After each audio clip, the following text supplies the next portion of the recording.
ఓం శ్రీమాత్రే నమః. ఇప్పుడు తెలియజేసే అంశము 5 ఆదివారాలు గనక ఇప్పుడు నేను చెప్పే విధంగా గనక మీరు చేశారు అంటే మీ జీవితంలో తప్పనిసరిగా మంచి మంచి మార్పులు అనేవి, అద్భుతమైన మార్పులు అనేవి చూడగలుగుతారు.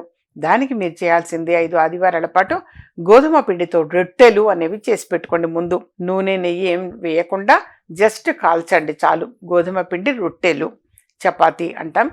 ఆ చపాతీ కానీ నూనె కానీ నెయ్యి కానీ వేయకుండా కాల్చండి.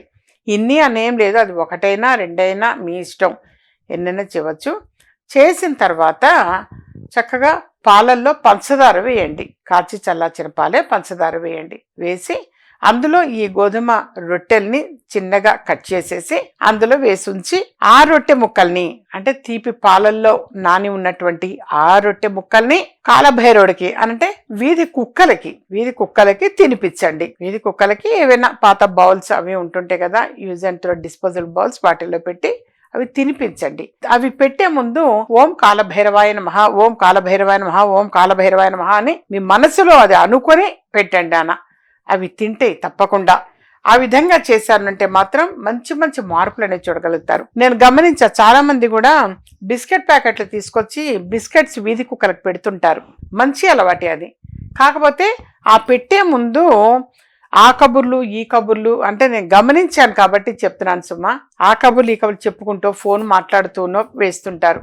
అంతకంటే ఓం కాలభైరవాయ నమః, ఓం కాలభైరవాయ నమః అని ఆ మంత్రాన్ని జపిస్తూ మీరు వేయండి. అది ప్రత్యక్షంగా తినిపించినట్టు, కాలభైరవుడికి చక్కగా మీరు తినిపించినట్టు. అది ఒక్క 2 నిమిషాలు మనస్ఫూర్తిగా మీరు ఆ విధంగా వేయండి. అంతేగాని ఈ కొద్దిసేపట్లోనే ఫోన్ మాట్లాడుతూ పక్క వాళ్ళతో మాట్లాడుతూ అలాంటి చిన్న చిన్న పొరపాట్లు అనేవి చేయొద్దు నాన్న. చక్కగా ఓం కాలభైరవాయ నమః ఆ మంత్రాన్ని జపిస్తూ కాలభైరవుడికి వేయండి. మీరు ఇంత మునుపు చెప్పినట్టుగా కొంతమంది బిస్కెట్లు వేస్తుంటారు, కొంతమంది బ్రెడ్ వేస్తుంటారు, రొట్టెలు తినిపిస్తుంటారు. ఇప్పుడు ఇది ఏం చెప్పిన ఈ తీపిది అనమాట. అంటే పాలల్లో పంచదార వేసి గోధుమ పిండితో చేసిన రొట్టెల్ని అందులో వేసి నానిన తర్వాత ఏదైనా ఒక బౌల్లో పెడితే అవి చక్కగా తింటే, అవి పెట్టే ముందు ఓం కాలభైరవాయ నమః, కాలభైరవాయ నమః అని మంత్రాన్ని జపిస్తూ పెట్టండి నాన్న. మంచి ఫలితం అనేది చూడగలుగుతారు. ఆ విధంగా చేసేది మనస్ఫూర్తిగా చేస్తే పుణ్యం పురుషార్థం. మొక్కుబడిగా దయచేసి ఎప్పుడు ఎవరు ఏది కూడా చేయకూడదు. మనము చక్కగా మనస్ఫూర్తిగా అలా చేయాలి. అలాగే చాలామంది ఆవుకి కూడా పచ్చగడ్డి కానీ కూరగాయలు కానీ తీపి రొట్టెలు కానీ తినిపిస్తుంటారు. తినిపించేటప్పుడు కూడా అవి ఇవి కబుర్లు చెప్పుకుంటూనో వాళ్ళతో వీడితో మాట్లాడుతూ ఫోన్ మాట్లాడుతూ నేను చాలా మందిని గమనించా. యథార్థంగా ఫోన్ మాట్లాడుతూనే ఇలా పెడుతూ ఉంటారు ఆవుకి. అది కరెక్ట్ కాదు. ఓ మహాలక్ష్మి నమః, ఓ మహాలక్ష్మి నమః అనుకోండి, నిజంగా మంచి రిజల్ట్ పొందుతారు. లేదా ఓ మహాదేవ్యే చ విద్మహే విష్ణు పత్ని చ ధీమహి తన్నో లక్ష్మీ ప్రచోదయాత్ చక్కగా మంత్రం చదువుతూ చెప్పండి. లేదా ఓం మహాలక్ష్మి నమః అనండి. మీరు ఏదైనా ఒక లక్ష్మీ అమ్మవారిని తలుచుకొని మీరు పెట్టదలుచుకుంటే. అంతేగాని మొక్కుబడి వ్యవహారాలు దయచేసి చేయొద్దు. నేను చాలా మందిని గమనించిన తర్వాత స్మాల్ కరెక్షన్, ఇందులో ఎవరు మనసు హర్ట్ అయ్యేది లేదు, బాధపడాల్సింది లేనే లేదు. ఎలాగో మీరు పెడుతున్నారు, ఆ పెట్టేది కొంచెం ఆ ఒక్క 2-3 నిమిషాలైనా సరే మనస్ఫూర్తిగా చక్కగా ఒక మంత్రాన్ని జపిస్తూ మీరు పెట్టండి నాన్న.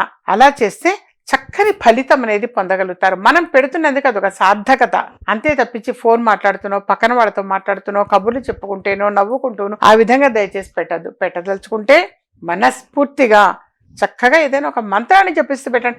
ఏ మంత్రం మాకు గుర్తు రాలేదు ఆ టైం కంటే ఓం గం గణపతి నమః అనండి, లేదా ఓం నమశివాయ అనండి. మీకు ఏదైనా భగవంతుడిని తలుచుకుంటూ చక్కగా పెట్టండి నాన్న. ఆ విధంగా పెట్టారు అనంటే మాత్రం డెఫినెట్గా చక్కని ఫలితము అనేటువంటిది సంప్రాప్తిస్తుంది. ఇంకా ఏమైనా సరే సమస్యలతో మేము బాధపడుతున్నాము, బయటికి చెప్పుకోలేకపోతున్నాము అని అనుకుంటే టెన్షన్ పడాల్సింది లేదు. ఎప్పుడైనా వ్యక్తిగతంగా అపాయింట్మెంట్ తీసుకొని కలవండి నాన్న. అలాగే ఎప్పుడూ తెలియజేస్తుంటా దైవిక వస్తువులు ఎన్నెన్నో తెలియజేస్తుంటా.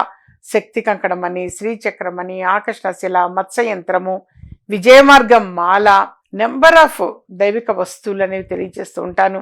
అవి మాత్రం ఆర్థిక పరంగా కావచ్చు, త్వరగా వివాహం అవటం విషయంగా కావచ్చు, సొంత ఇంటి కోసం కావచ్చు, అన్నిటికీ కూడా ప్రతి సమస్యకి చక్కని పరిష్కారం అనేది ఉంటుంది నాన్న. పరిష్కారం లేని సమస్య అనేది ఉండదు. ఎప్పుడైనా వ్యక్తిగతంగా అపాయింట్మెంట్ తీసుకొని కలవచ్చు. హైదరాబాద్లో అందుబాటులో ఉంటాను. ఎప్పుడు కూడా చిక్కడపల్లి. ముందుగా ఫోన్ చేసి మీరు వ్యక్తిగతంగా అపాయింట్మెంట్ తీసుకొని కలవచ్చు.